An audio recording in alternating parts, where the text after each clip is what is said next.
Just a quick video, nothing new. I'm sharing what I've already shared before. I shared this years ago, but I just wanted to share it because I still feel like it's very important. There's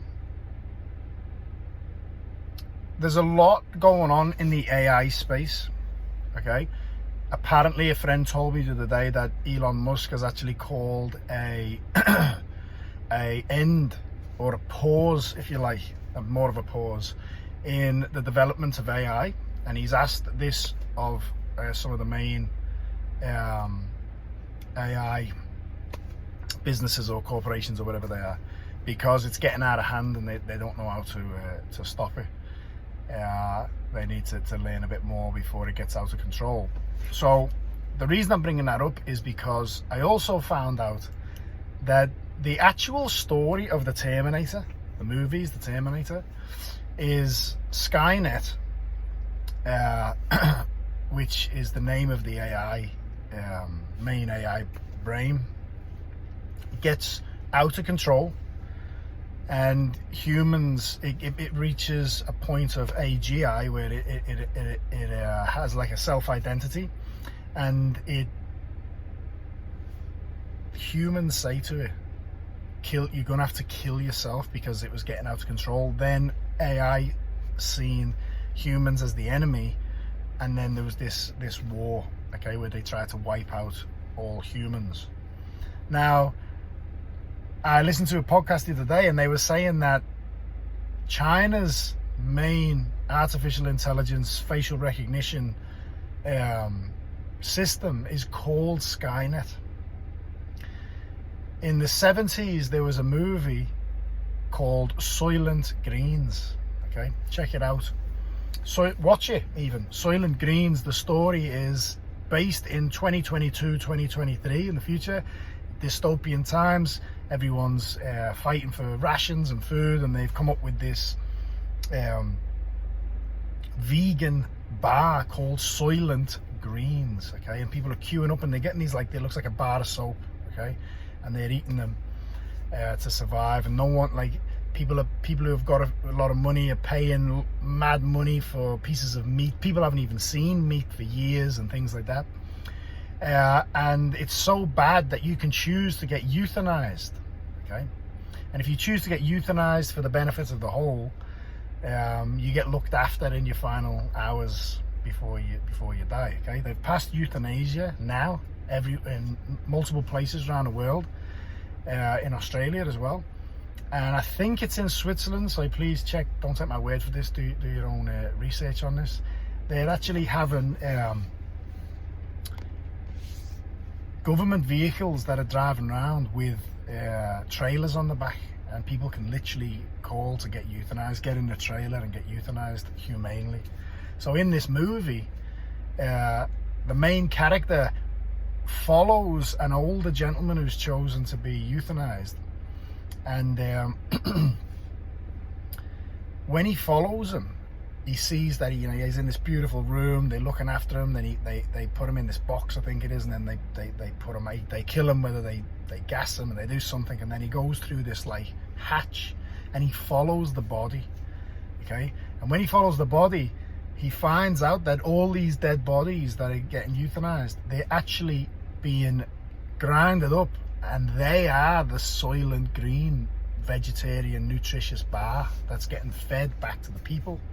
Now, the reason I'm bringing that up is because there is actually a company that is claiming for years now, that they're not new, they're at least 5 years old, claiming to end starvation in Africa and places like this, and they've called their business Soylent Greens, the exact same name, okay?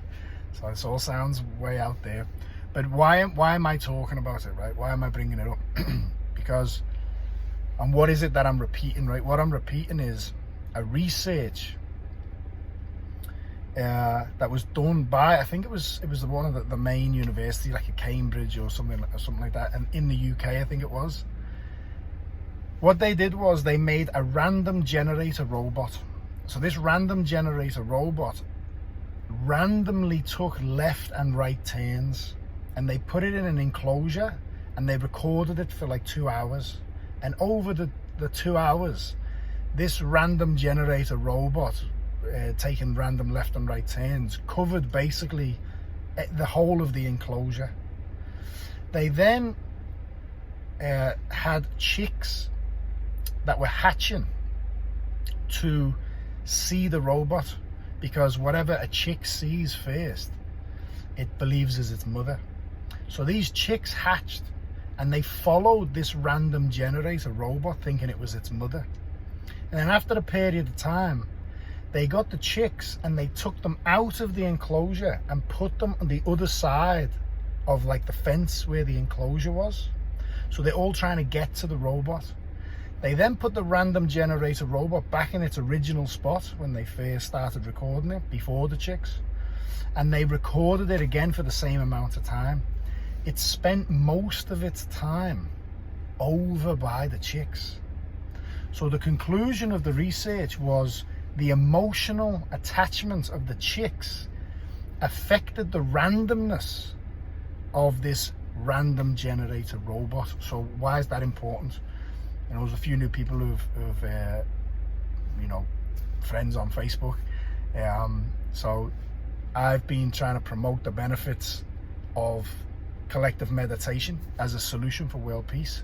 I still stand by that. Out of everything I've looked into, it is absolutely the solution. Okay, rather than focusing on what the news tells us and going and manifesting that in the world, we can make change when we come together and we focus on peace and coherent energy. There's been over 23 peer-reviewed scientific studies that have shown that when groups of people come together and do this, the effects are on average greater than 72%. They make a difference. Greater than 72%. They lower crime, divorce rates, emergency room visits, and all these other stats. But the purpose of this video is sharing that research with the chicks and the random generator robot. Collective meditation will also affect where artificial intelligence goes. Okay, it's very important when you look at the pace of artificial intelligence that it is benevolent, and our collective consciousness plays a part in that. So if we are fearing it, if we are giving it a bad message, I'm not a fan of where it's going, but if it's going to go in that direction, we are not helpless. Okay, we can affect the effects of artificial intelligence and human consciousness and the suffering that goes on in the world by coming together and collectively meditating together for the greater good of the whole. All good. Have a good day.